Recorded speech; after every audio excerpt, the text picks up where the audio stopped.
చాలా విశేషం. కొద్దిగా సేపులో కళ్యాణము, అభిషేకము, హోమ కార్యక్రమాలు అన్నీ జరుగుతూ ఉంటాయి.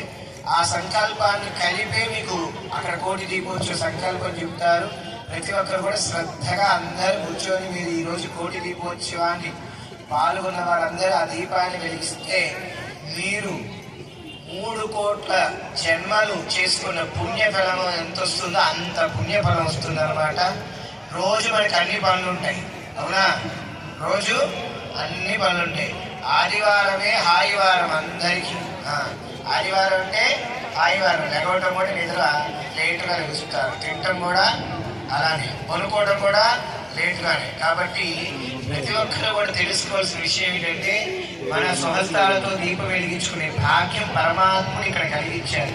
ఇటువంటి అవకాశం కలిగింది కాబట్టి అందరూ శ్రద్ధగా కూర్చోండి. ట్రైన్ ఆలస్యమైంది, ఏం చేస్తారు? దిగిపోతారా? చెప్పండి. గమ్యానికి చేరాలి. ఫ్లైట్ కిందకు రావటానికి ఏమైతుంది? వెళ్ళిపోతారు దిగేసి. చెప్పండి. అవునా? వెయిట్ చేస్తారు. అలాగే కేదారు, బద్రీ ఇలా వెళ్తుంటుంటే కొండ చర్యలు కూడా పడిపోతుంటాయి, అక్కడ మధ్యలో ఆగిపోతారు. కింద రిజర్వేషన్ అయిపోయి ఉంటుంది, ఏం చేస్తారు? మరలా